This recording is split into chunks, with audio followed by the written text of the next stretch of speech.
My fiancée acted like I was garbage for weeks, then told me to find someone better if I didn't like it. She didn't expect I'd actually do it and have a more beautiful girl within days. I thought I was in what most people would consider a normal relationship.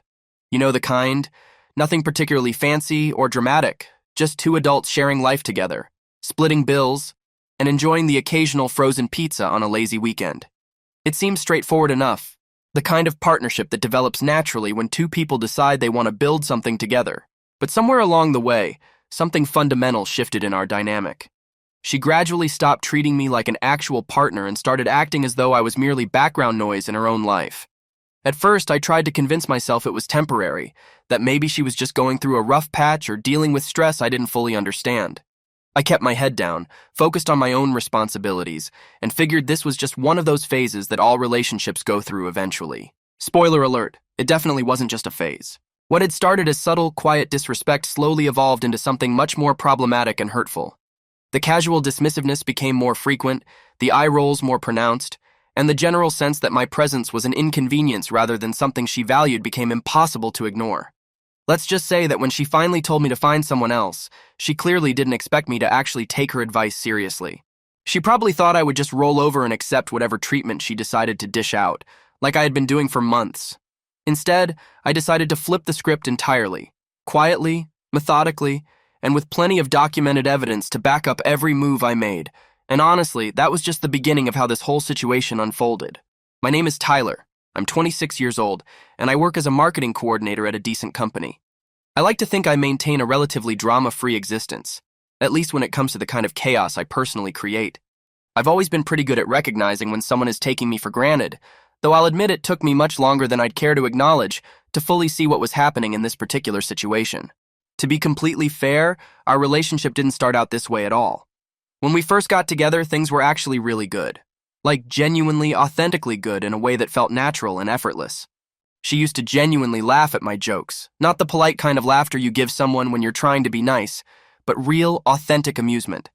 She was always down to go anywhere I suggested. Whether it was checking out a new restaurant, catching a movie, or just wandering around the city without any particular destination in mind.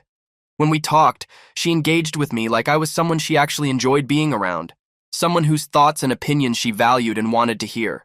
We would mess around together at Target, turning mundane shopping trips into little adventures where we'd send each other ridiculous memes we found on our phones and laugh about the weird products we discovered in random aisles.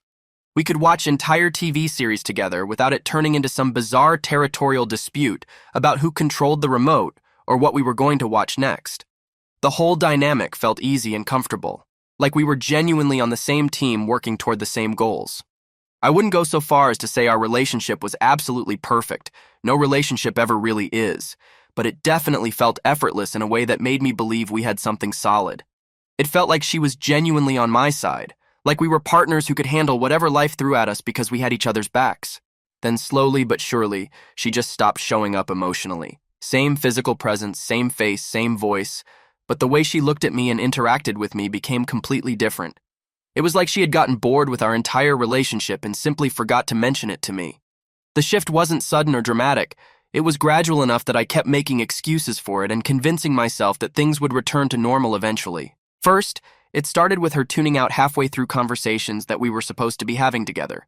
I would mention something that happened at work, some story about a coworker or a project I was dealing with, and she would barely manage to fake interest before immediately going back to scrolling through her phone. It wasn't malicious or deliberately cruel, but it was clear that I simply wasn't important enough for her to bother hiding her disinterest anymore. Then came the sighs. You know exactly the kind I'm talking about. Those long, dramatic, exaggerated exhales that people make when they want you to know that your very existence is somehow burdensome. Like the simple act of lifting her eyes off her phone screen to acknowledge my presence required genuine physical effort that she resented having to expend. I would ask her to handle something completely reasonable and simple, like picking up groceries on her way home or remembering to feed our fish, and she would react as though I had just asked her to dig a trench in our backyard. I'm not someone who nags or repeats himself constantly when asking for things. If I ask someone to do something and they choose to blow it off, that's fine. That's their choice to make. But patterns tell you everything you need to know about a person's priorities and how they view you, and her patterns were absolutely screaming, "I don't care about you or this relationship anymore." As a result of this growing tension, I started staying out of the apartment more frequently. I would hit the gym for longer sessions, deliberately take the scenic route home to delay my arrival, or grab burgers and hang out with my best friend Dylan, who's also 26. Being at home started to feel like being in timeout for some crime I hadn't committed, and the most frustrating part was that she didn't seem to notice my absence or care about it in the slightest. Then one Tuesday afternoon, Dylan called me asking if I could help him move this incredibly clunky old dresser into a storage unit. While we were standing there trying to figure out the logistics of how to wedge this massive piece of furniture down a narrow stairwell without completely destroying the banister in the process, his friend Sophia showed up unexpectedly. She had brought some extra moving straps or something similar that she thought might help with the situation. Right from the moment she arrived, Sophia was incredibly easy to talk to. She had this chill, relaxed energy about her, and she was sarcastic in that genuinely funny way, rather than the bitter, cutting way that Jessica had developed.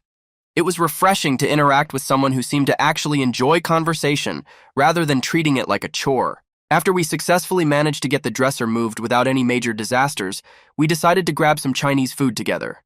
We ended up sitting across from each other at one of those small tables, and I found myself having the kind of genuine conversation I hadn't experienced in months. During our meal, I discovered that Sophia was actively looking for a place to live.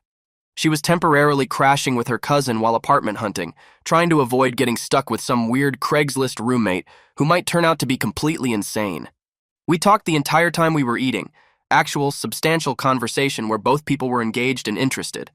I wasn't trying to impress her or be artificially funny or anything like that. I was just talking naturally. She asked thoughtful questions. She actually listened to my responses, and she even laughed genuinely a couple of times at things I said. When I casually mentioned that I had a girlfriend, she simply said, "Hope she treats you right," and left it at that. That simple comment stuck with me in a way I hadn't expected, because honestly, I couldn't remember the last time Jessica had even bothered to ask how my day went, let alone shown any concern for my general well-being. When I got home that evening, I found Jessica curled up on the couch in her usual position, completely absorbed in whatever show she was binge-watching.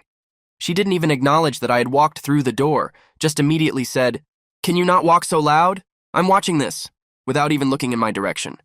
The contrast hit me differently after spending a few hours talking to someone who treated basic human interaction as normal rather than annoying.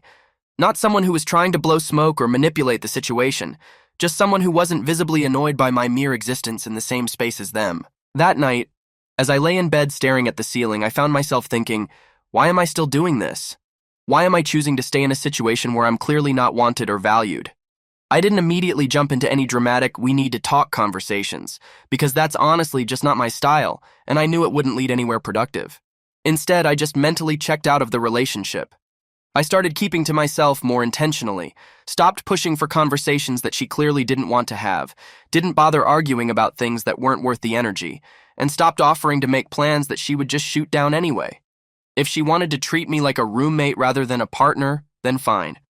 I could become the quiet, uninvolved roommate she apparently preferred. I also started saving money more aggressively during this period. I wasn't entirely sure whether I was planning to move out myself or just buying time to figure out what my next move should be, but something fundamental was definitely changing in how I viewed our situation. Then came the washing machine situation, which ended up being the final straw that broke everything wide open. Our washing machine had broken down yet again. This was becoming a frustratingly regular occurrence in our apartment. And guess who had been the one to deal with it during the last 3 separate incidents when this exact same problem had happened? Yeah, that would be me, every single time. So this time around, I decided to ask Jessica if she could be the one to contact our landlord and handle the situation for once. I approached it casually, not making it into some big dramatic request, just asking if she could take point on texting the landlord about getting it fixed since I had handled it multiple times before. Her response was to look up from her phone with this expression of genuine annoyance and say, "Why is this my job?" I replied calmly, "Because you live here too." I paused for a moment, then added, "Unless that somehow changed and nobody told me." It seemed like a reasonable point. We were both tenants in this apartment. We both used the washing machine, so it made sense that we would both occasionally handle maintenance issues that came up. She let out this exaggerated scoff, followed by one of those annoyed groans that had become her signature response to any request I made, no matter how reasonable. Then she said something that really crystallized the entire dynamic we had fallen into. "You've been so needy lately. What's your deal?" I actually laughed when she said that, and I don't mean nervously or sarcastically. I genuinely laughed because there was something almost funny about how completely blind she was to her own behavior, and how she had been treating me. Here I was, asking her to participate in basic adult responsibilities related to our shared living space, and somehow that translated in her mind to me being needy. My deal, I realized in that moment, was that she had been treating me like an inconvenience for months while expecting me to handle all the practical aspects of our life together. And without missing a beat, she delivered the line that would ultimately seal the fate of our entire relationship. If you don't like it, find someone else. That was the moment when everything clicked into place for me. I didn't flinch, I didn't raise my voice, I didn't get defensive or try to argue with her logic. I just looked her directly in the eye and said, "Already did." Now let me be completely clear about what I meant by that response.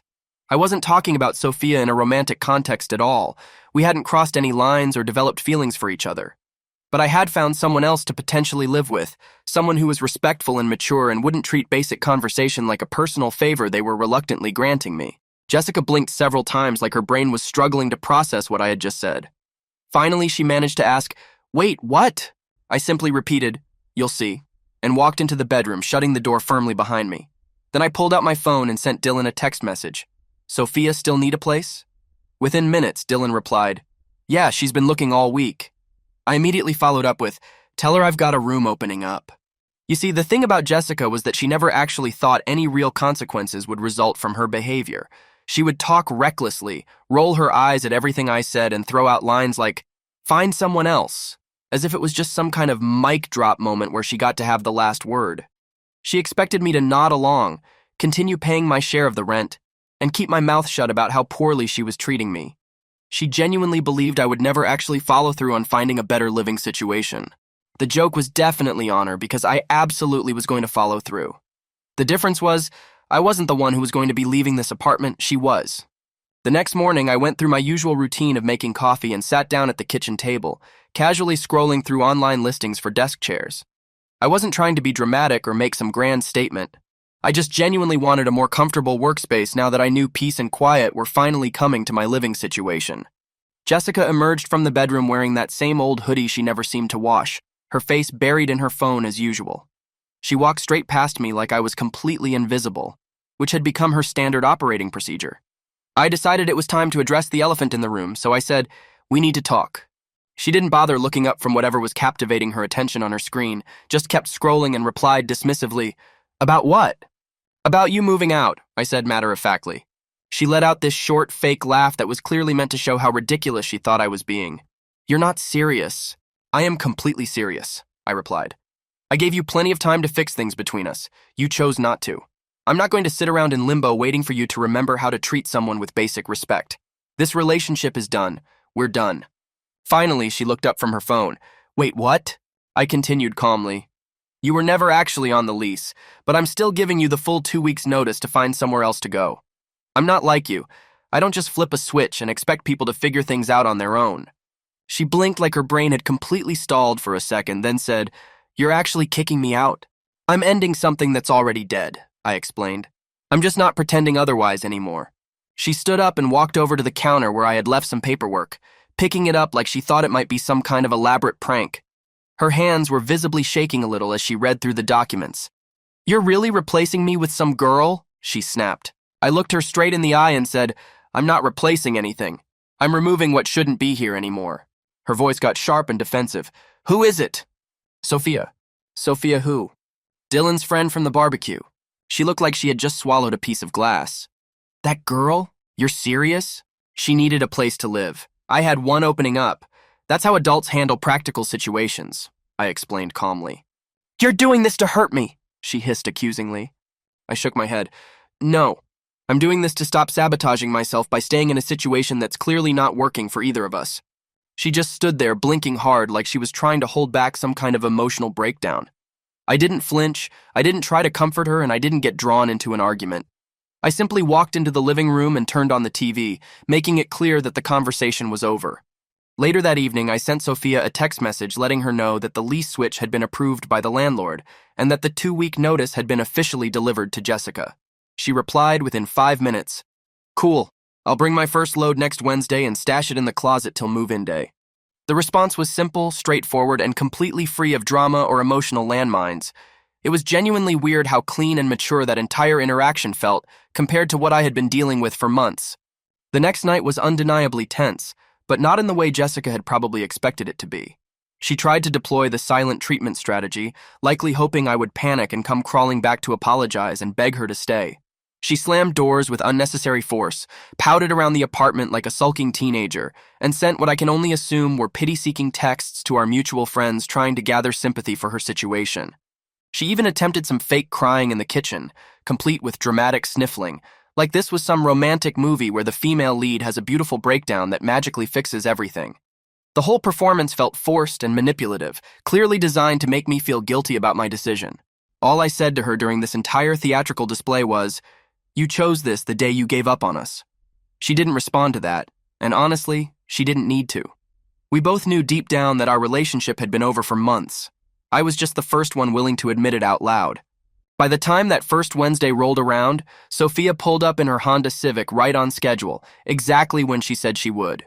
She didn't bring a massive moving crew or create some kind of dramatic scene that would draw attention from the neighbors. She simply showed up with 3 plastic storage bins, a couple of hangers, and 1 small houseplant. She knocked once on the door, smiled when I opened it, and said, "Hope I'm not too early." "You're right on time," I replied, and meant it. Jessica was positioned on the couch, pretending to be completely absorbed in whatever was on her phone screen, acting like Sophia didn't exist or wasn't currently walking through our living room. I refused to feed into this passive-aggressive nonsense, so I didn't acknowledge Jessica's dramatic display at all. Sophia walked past Jessica like she was completely invisible, heading straight toward the spare room that would become her new living space. No unnecessary drama, no forced small talk or attempts to win over someone who clearly wasn't interested in being civil. She just got to work organizing her belongings and settling in.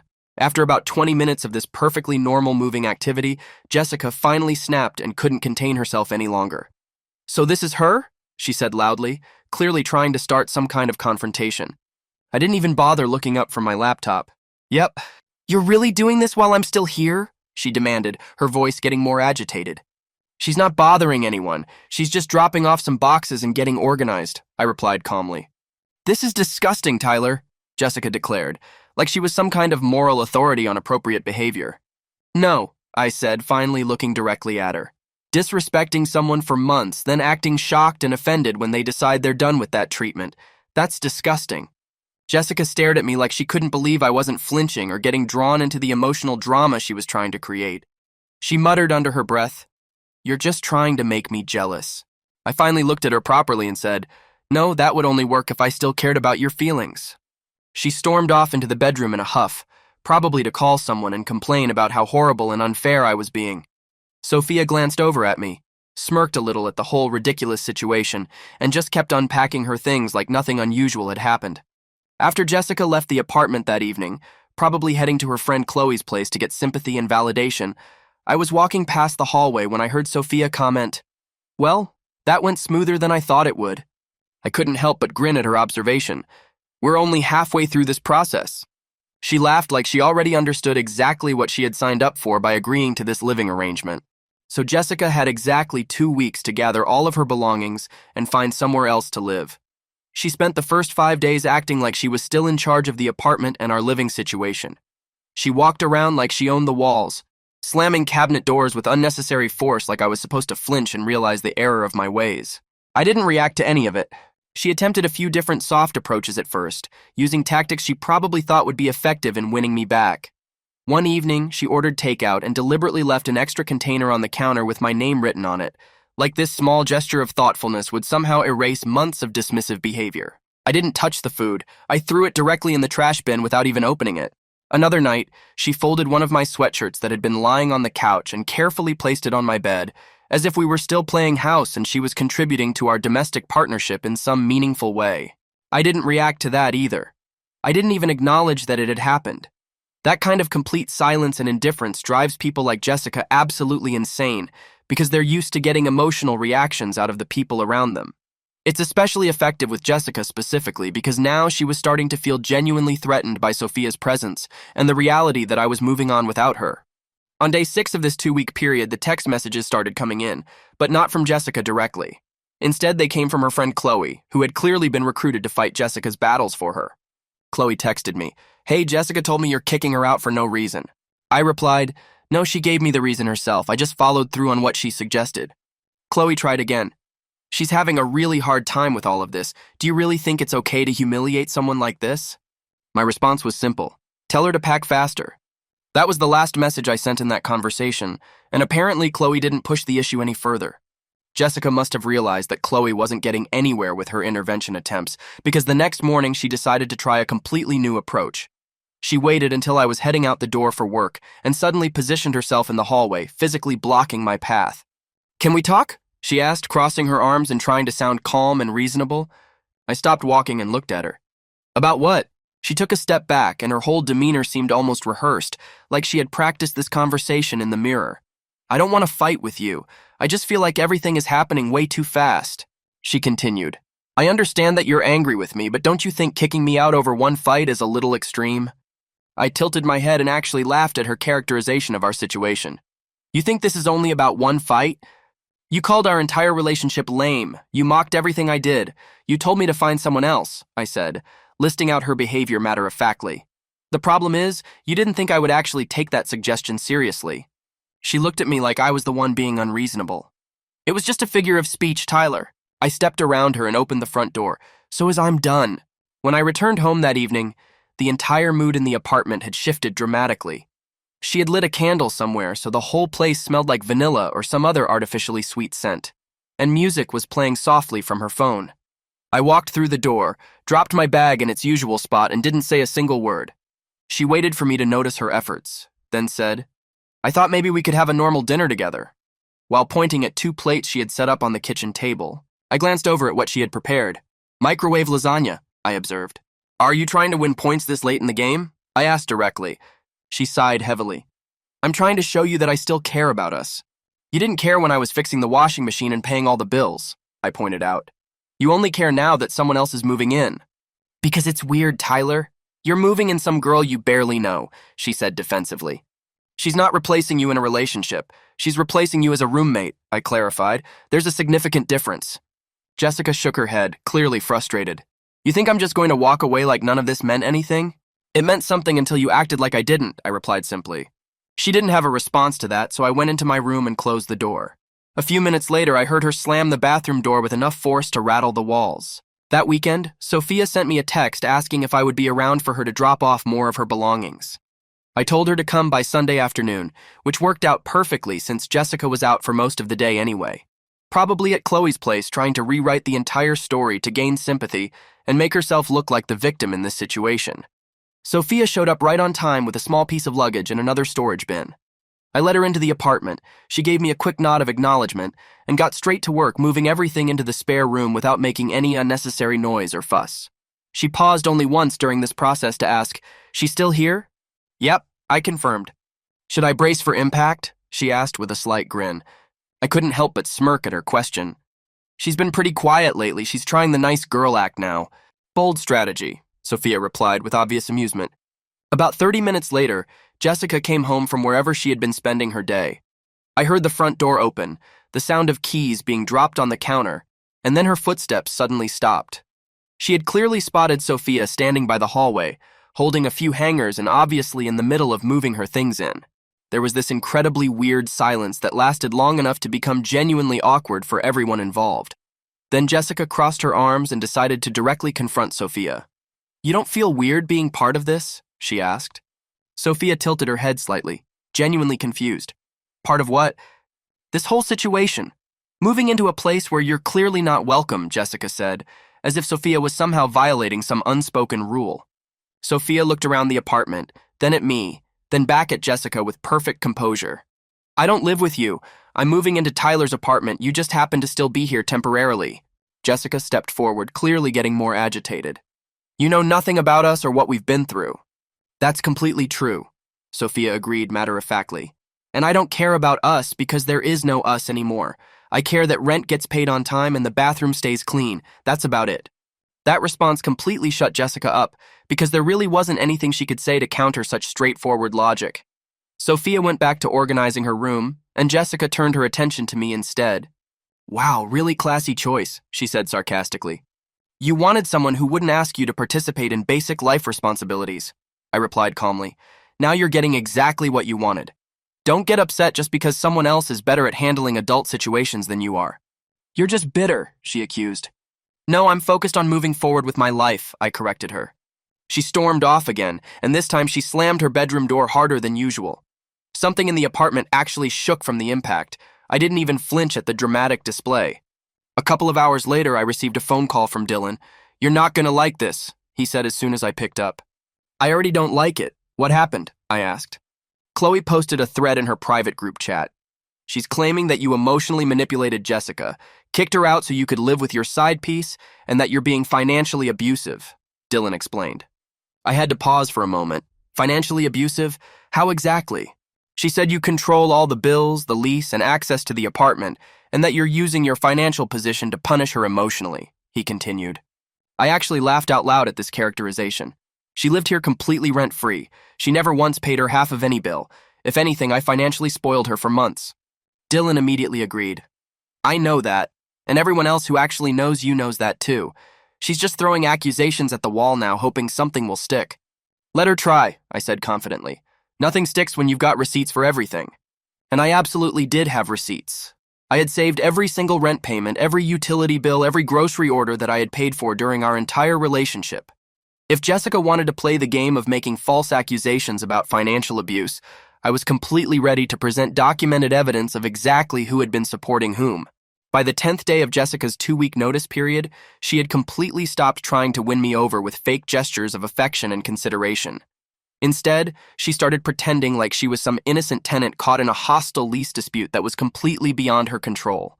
She walked around quietly, stayed in her room for longer periods, and actually cleaned up after herself for once in her life. If I didn't know better, I would have said she was trying to rebrand herself as the reasonable, mature person in this situation.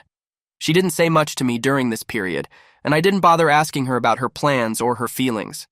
I had my mind focused entirely on the finish line, just 4 more days to go. I had already cleared everything with the landlord, scheduled the lock change for the morning after she moved out, and arranged for the keys to be swapped as soon as she was officially gone. All I had to do was sit tight and avoid letting her bait me into any unnecessary drama or arguments. Then something genuinely weird happened that I hadn't expected. Sophia and I were eating in the kitchen one evening. Nothing formal or planned, we just happened to be grabbing food at the same time.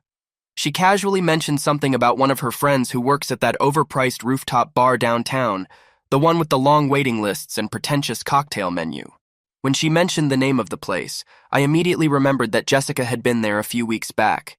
I remembered it specifically because she came home that night wearing heels, clearly buzzed from drinking, and tossed her jacket on the floor like she was allergic to using hangers. That incident had happened about 3 weeks before our final breakup conversation. At the time, I didn't think much of it beyond being annoyed that she left her clothes scattered around. But something about Sophia's casual mention of the place made me curious. I asked her casually, which place exactly? She told me the name, and I raised an eyebrow. It was definitely the same spot that Jessica had been bragging about for days leading up to that particular night out. She had mentioned that Chloe knew someone who could get them in without having to wait in the usual line. Why do you ask? Sophia asked, clearly noticing the change in my expression. I shrugged, trying to keep it casual.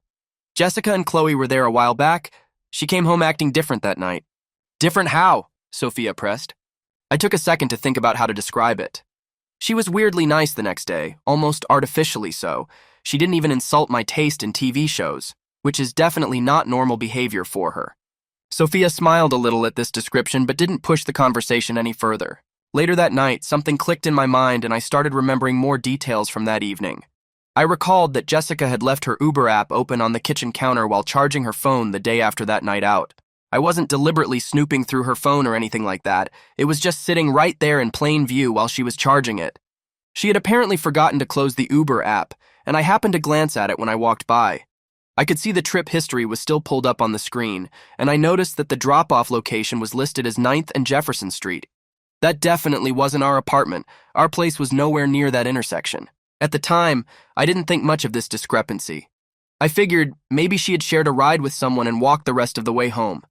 Or maybe she had stopped somewhere else before coming back to our place.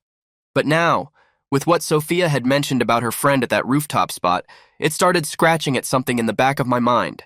I decided to pull up my old text messages from that night to check the timeline. I had sent Jessica a message asking when she was planning to head home, and she had replied at 11:47 p.m. with, "Already back, just changing. Be home soon." but that timeline didn't match what I actually remembered happening at all. I had been asleep by 1 a.m., and she definitely hadn't come through the door until sometime after that. So either my memory was completely wrong, or she had lied about when she was actually coming home and where she was when she sent that message. I decided to run a little test to see if my suspicions had any merit. The next day, while Jessica was out of the apartment, I casually asked Sophia if her friend at that rooftop spot still worked there. She confirmed that yes, her friend still bartended there Thursday through Saturday nights. Why do you ask? Sophia wanted to know. You think she'd recognize someone if I showed her a picture? I asked. Sophia gave me a long, knowing look. Are you checking up on something specific? Just following a hunch, I admitted. I sent Sophia a cropped photo of Jessica and Chloe from one of their typical fake influencer-style posts that they were always taking together. A couple of hours later, Sophia followed up with some very interesting information. Yep, she definitely remembers them, Sophia reported. She said Jessica was all over some guy for most of the night. Definitely wasn't you. She described him as a short dude with a beanie. They left together around closing time, and that was the last she saw of them. There it was. No dramatic social media confession, no tearful admission, just solid, reliable intel from someone who didn't know me personally and had no reason to lie or exaggerate. That's exactly how I prefer my evidence.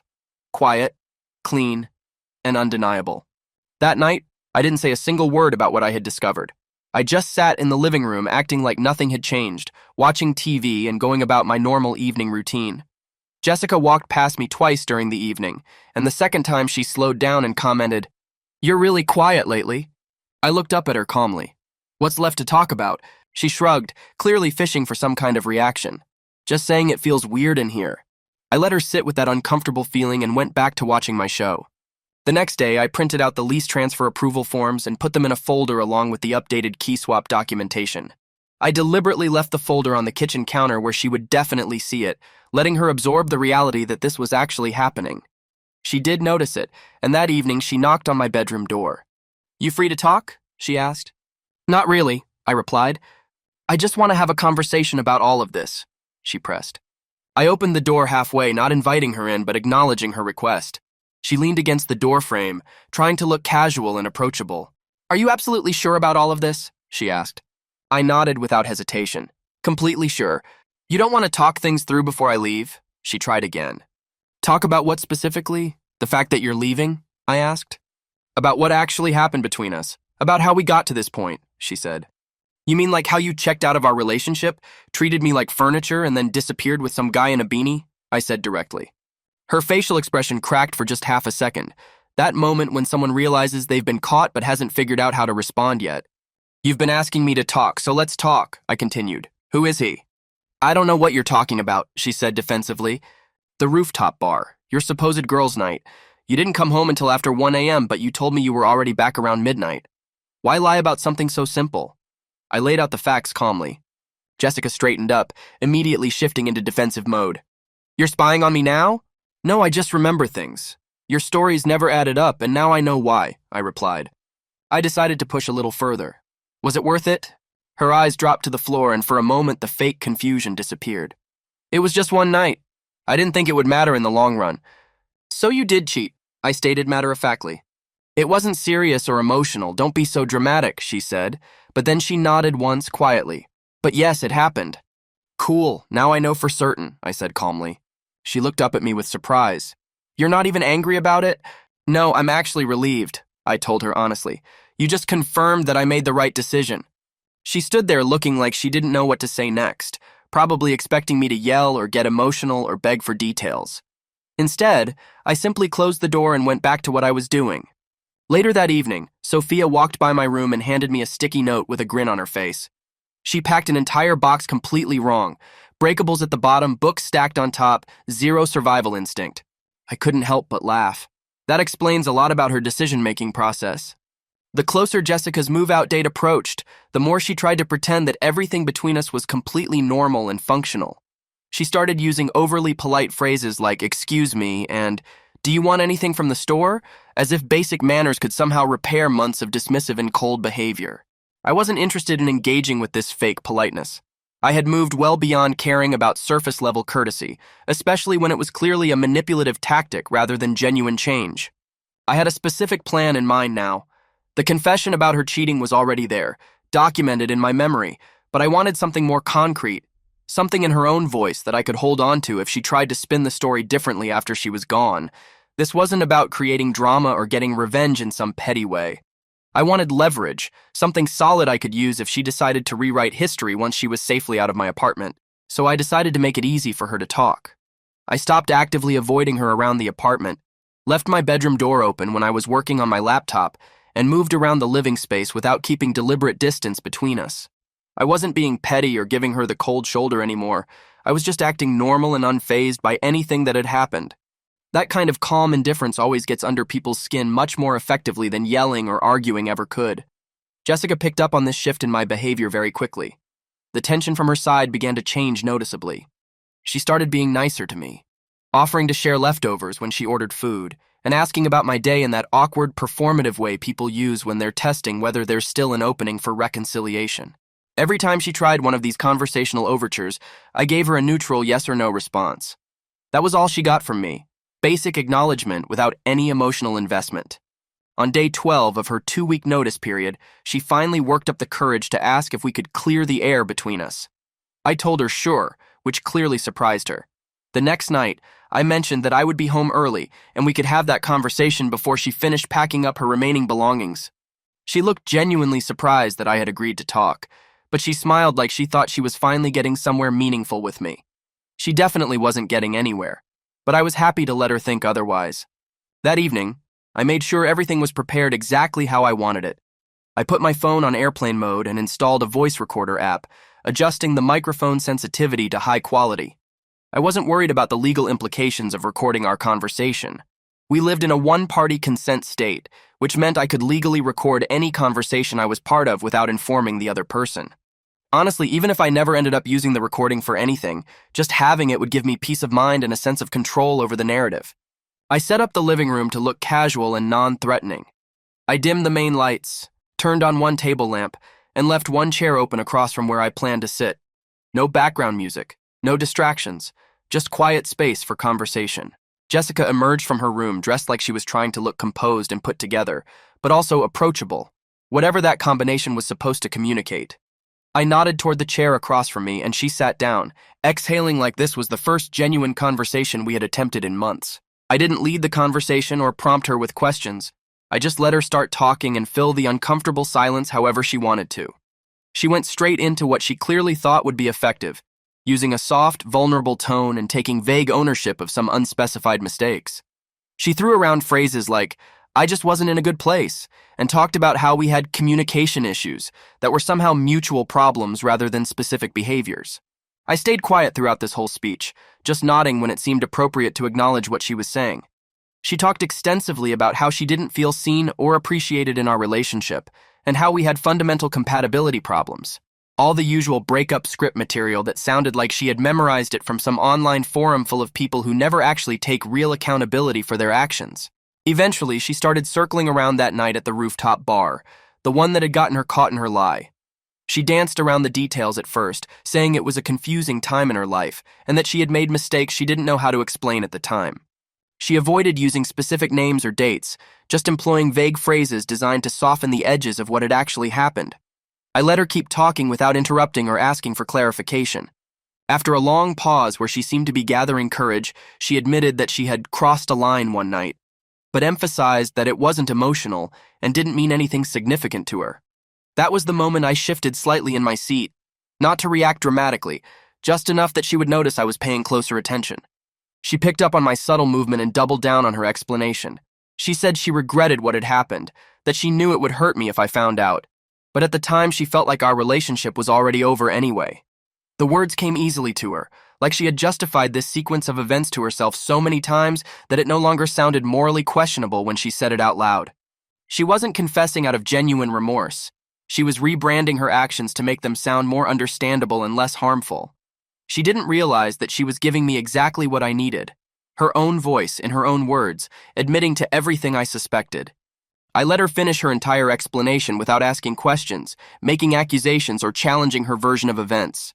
When she finally ran out of things to say, she asked if I had anything I wanted to say in response. I simply said, "No, you already said everything I needed to hear." She looked confused and slightly disappointed. "That's it?"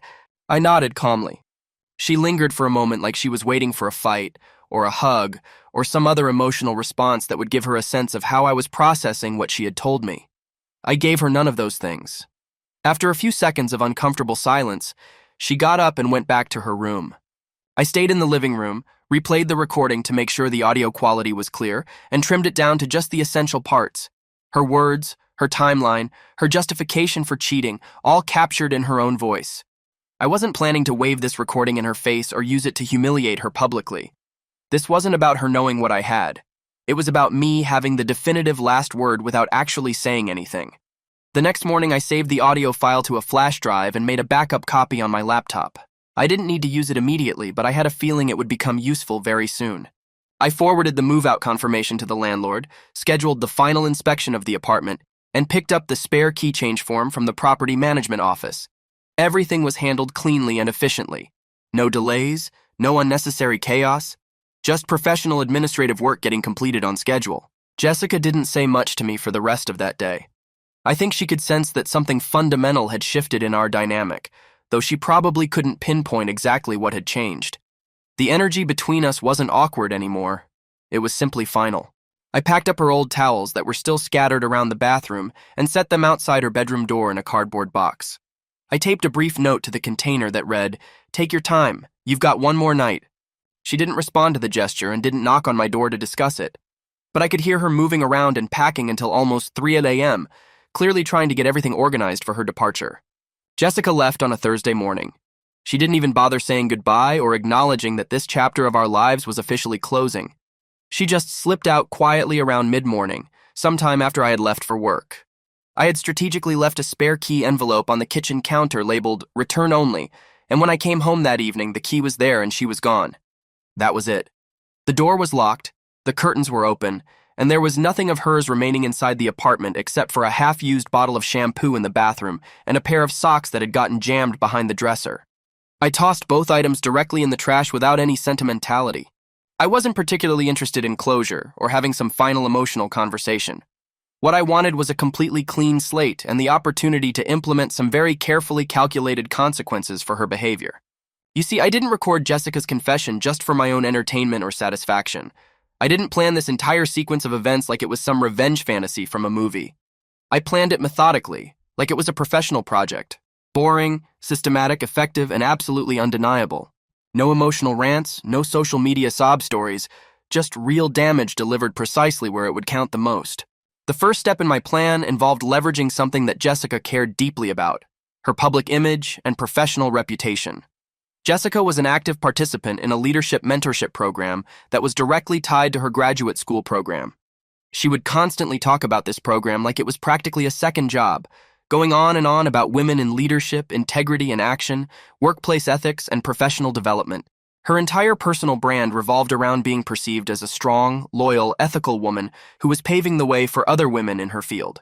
She posted about it constantly on social media, attended networking events related to the program, and used her participation as a major talking point in job interviews and professional conversations. The problem was, she wasn't actually any of those things, and now I had her own voice confirming that fact. I waited exactly 3 days after she moved out, then composed a professional email. I didn't send it directly to the program's director because that would have seemed personal and vindictive.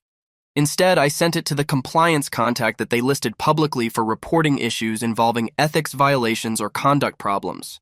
The email was short, professional, and completely clean. "Hi, I'm contacting you regarding one of your current participants, Jessica, last name.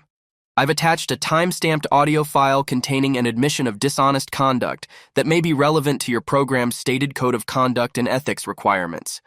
I'm not seeking any further involvement in this matter, just ensuring that this information reaches the appropriate hands for review. Respectfully, Tyler." Attached to the email was the trimmed audio recording, Jessica's own voice clearly admitting that she had cheated on me, hidden it from me, and lied about her whereabouts and activities while still actively representing herself as a leader in this ethics-focused program. Did I feel guilty about this? Absolutely not. Jessica had built her entire professional life around being seen as morally superior and ethically perfect. That's what she marketed to employers, to her graduate program, and to her professional network. She had been playing fake for months, so I simply provided the real version of who she actually was. Within 48 hours, I received a reply from the compliance office. "Thank you for bringing this matter to our attention. We are reviewing the information you provided internally and will follow up as necessary according to our established protocols. Translation. Jessica's participation in the program was done, and her professional reputation had just taken a significant hit. The second wave of consequences came next, and this one was more focused on her social circle. Jessica had been spinning a particular narrative for months, even before our official breakup occurred. She had been painting me as emotionally unavailable, claiming that I was stifling her personal growth or that I was cold and unsupportive. She had been using this characterization to justify the emotional distance in our relationship to her friends, and probably to that guy she had cheated with as well. So I decided to drop the actual truth directly into the friend group dynamic. I didn't contact all of her friends, just the ones who had clearly picked sides after she moved out or who had asked me questions about what had really happened. I sent a single, straightforward message to the old group chat that we used to use for making plans. I know there's been some mixed information going around, so I want to keep the record clear. She admitted to cheating on me. I have the audio recording of her confession. She was still texting me about fixing our relationship while she was secretly messing around with someone else. You all can believe whatever version you want to believe. I'm just keeping things honest. Then I immediately muted the group chat and never replied to any responses or follow-up questions. I didn't wait around for reactions, didn't provide additional explanations, and didn't defend myself further. That kind of message doesn't need commentary or elaboration. It just lands and speaks for itself. Sophia told me later that Jessica had completely freaked out when the truth came to light. Apparently, Chloe had messaged Jessica directly asking if the cheating allegations were actually true, and instead of flat-out denying what had happened, Jessica tried to pull the "that's not the full context" defense. That's the exact moment when Jessica knew she had lost control of the narrative and the support of her friend group. Chloe immediately distanced herself from Jessica after that conversation. Dylan stopped responding to any of Jessica's check-in messages or attempts to get his perspective on the situation. A couple of other people in our extended social circle quietly unfollowed her on social media. These were quiet exits, the kind that hit much harder than dramatic confrontations because they signal that people have simply written you off as not worth their time anymore. Now here's the part that I didn't expect to work out quite so perfectly. It turns out that Jessica had been chatting up some guy she had met through one of Chloe's mutual friends. Some clean slate rebound situation with a guy who didn't know anything about her history or recent behavior. Apparently, she had been texting with this guy for weeks before she even moved out of our apartment, lining him up as a backup plan while she was still apologizing to me and trying to convince me to give our relationship another chance. She had been strategically positioning him as a fallback option, probably hoping to pivot to dating him publicly once she had successfully moved out and rewritten the story of our breakup. I didn't even have to actively expose this situation to anyone. Dylan happened to run into this guy at a game night that some mutual friends were hosting, and the guy completely unprompted mentioned that he was kind of seeing Jessica. He told Dylan, "We've been talking for a while, she just got out of something messy with her ex." Dylan, being Dylan, responded with completely honest directness. "Did she tell you that she cheated on her ex and then tried crawling back to him after she got caught? Because that happened, and it's on record." That was literally all it took. Dylan didn't even bother texting me about this conversation until later that evening, when he casually mentioned, "Think I accidentally ruined Jessica's rebound situation tonight. Sorry, not sorry." By the weekend, I received a long, desperate paragraph from Jessica via text message. It started with, "I know you're angry with me, but this is going too far." Then it shifted into, "You're actively ruining my chances at rebuilding my life. I never intentionally hurt you the way you're hurting me now."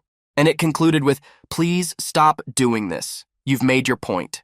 I didn't reply to her message. 3 days later, Jessica tried to file some kind of harassment complaint with my landlord, claiming I was creating a hostile living environment and interfering with her life after she had moved out. This attempt didn't get very far at all. I had comprehensive documentation, the lease records showing she was never an official tenant, the voice recording of her confession, her written acknowledgement of the 2-week notice I had given her, and proof that she had no legal rights to the apartment anymore. The landlord called me directly and literally said, "You're completely in the clear legally, but what exactly did she think would happen with a complaint like this?" Jessica was clearly grasping at straws, becoming desperate and feeling cornered by the consequences of her own actions. That same day, I received a message from someone in her leadership program. A guy I barely knew who simply said, "Yo, I heard what happened with Jessica. Cold approach, but clean execution. Respect." That's when I knew for certain that her professional reputation was completely destroyed. I didn't celebrate any of these developments. I didn't throw some kind of victory party or post about it on social media. I just went for a long walk around the neighborhood, came home, ordered some wings for dinner, and watched the final episodes of a show I had been neglecting during all the relationship drama. It was over. No dramatic explosion, no revenge social media posts, just Jessica sitting alone in her new apartment with fewer friends, no promising job prospects, no fake advocacy image to maintain, and no one left in her life who was willing to listen to her lies. And me? I was still living in my same apartment, still maintaining my same calm demeanor, still moving forward with my life, and still winning. I figured I had seen the last of Jessica after the desperate text messages, the failed harassment complaint, her lies getting systematically exposed, the leadership program quietly removing her, and her rebound guy ghosting her like she was contagious. I assumed Jessica would finally disappear into embarrassment and spend some time quietly licking her wounds in private. But that assumption would have required Jessica to possess some degree of self-awareness, which she clearly didn't. Instead, 3 weeks after she had officially moved out of my apartment, I got a knock at my front door. Not a text message, not a phone call, but a full-on surprise visit that I definitely wasn't expecting. I opened the door, half expecting it to be an Amazon delivery or something equally mundane. Instead, it was Jessica standing there like absolutely nothing significant had happened between us. She was dressed up with her makeup carefully done, like she was trying to convince either the world or herself that she still had some measure of control over this situation. Her smile looked like it had been physically stapled to her face. "You didn't answer my texts," she said, trying to sound calm and reasonable, but her voice cracked halfway through the sentence. "Yeah," I said simply. "That was kind of the point." She clearly didn't like that response. Jessica brushed past me without asking for permission or waiting for an invitation, stepping directly into the living room like she still had some kind of ownership rights to the space. I didn't even bother trying to stop her physical entry. I just shut the door behind her and leaned against the frame, watching to see what kind of performance she was about to deliver. She turned around with her eyes darting nervously, like she was trying to find her emotional footing or figure out what approach would be most effective. "This whole situation is completely insane, Tyler. You've made everything so much worse than it ever needed to be." I raised an eyebrow at her characterization. "Worse than cheating and lying about it for weeks. That's pretty impressive." Her face twisted with frustration. "You knew we were struggling as a couple. I was trying to figure things out emotionally. You had been pushing me away for months before any of this happened." I let out a dry laugh. "So your solution to relationship problems was sleeping with some random dude during a night out and then spinning elaborate stories to make me look like the cold, unavailable partner? You didn't even fight for our relationship," she accused. "I don't fight for people who have already surrendered," I replied calmly. That comment hit something deep, because she stepped closer to me like she was gearing up to either cry dramatically or start yelling. Maybe she was planning to do both. "You've completely ruined everything in my life. I lost my program. My friends think I'm some kind of manipulative freak, and you just moved on like I didn't exist for the past year. It's funny how me giving you space to leave turns into manipulation once you don't get to control the narrative anymore," I observed. She blinked like this concept had genuinely never occurred to her before. "I made one mistake," she snapped defensively. "One, and I owned up to it when you confronted me. But you made it your personal mission to humiliate me and destroy my reputation." "One mistake," I repeated slowly. "Sleeping with someone behind my back wasn't your only mistake, Jessica. Lying about it repeatedly, telling people I was emotionally abusive, making up stories about how I held you back in life and stifled your personal growth. That's not one mistake, that's an entire resume of dishonest behavior." She flinched visibly at having her pattern of lies laid out so clearly. For a second, it looked like she might actually drop the victim act and acknowledge what she had really done, but instead, she doubled down on her defensive position. "You're so bitter and vindictive. You've always been like this. Selfish, cold, emotionally unavailable," she said, trying to make this about my character flaws. "You think being calm and collected makes you better than everyone else?" I gave her a steady look. "I think being calm kept me from dragging you through court for defamation and slander. But honestly, Jessica, you're absolutely disgusting. You think just because you have recordings and receipts that automatically makes you the victim in this situation." "No," I said matter-of-factly. "Having receipts makes me smart and prepared. You being here right now begging and making threats makes you look pathetic." Her mouth opened and then closed again, like she couldn't figure out what to say in response to such direct honesty. I walked past her and opened the front door again, making it clear that this conversation was over. "We're done, Jessica. I mean completely, permanently done," I said firmly. "This whole visit isn't getting you sympathy points, and it's definitely not getting you back into my life in any capacity. It's just making you look even worse than you already did." "You'll regret treating me like this," she said quietly, trying to sound threatening. Not likely, I replied without any uncertainty. She stormed out of the apartment without another word, her heels clacking against the floor like a toddler trying to stomp the earth into submission. I shut the door behind her and immediately locked it, just in case she had any wild ideas about circling back for a second round of this confrontation. That night, Sophia brought over Thai food and we ended up crashing on the couch together, watching completely mindless shows on mute while laughing at the auto-generated captions that made no sense. No drama, no screaming matches, no emotional manipulation, just genuine peace and relaxation. A few days later, I heard through Dylan that Jessica had tried to guilt-trip Chloe into hosting some kind of girls' night so she could decompress and process everything that had happened. Chloe bailed on the plan at the last minute, claiming she had work obligations. The group chat that Jessica used to run and dominate was now completely silent. Nobody wanted to get involved with her emotional mess or be associated with the drama she had created. Not because of anything I had done or said since exposing the truth. I had been completely hands-off since releasing the recording. But because everyone in the friend group had watched her unravel publicly, and nobody wants to have a front-row seat to someone's self-inflicted breakdown, Jessica wasn't perceived as a villain in their eyes. That would have at least given her some kind of dramatic, interesting identity. She was something much worse. She was pathetic. She was the kind of person who had everything going for her, burned it all down for absolutely nothing meaningful, and then cried when the ashes didn't throw her a pity party. As for me, I didn't post about any of these developments on social media. I didn't rub any of it in anyone's face or gloat about the consequences she was experiencing. But I also didn't let any of her behavior go unpunished or unaddressed. Some people go nuclear when they're angry. They explode and destroy everything around them. I just quietly flipped the breaker and let Jessica sit in the darkness she had created for herself. She had lit the match that started this whole fire. I just made sure it had plenty of oxygen to keep burning.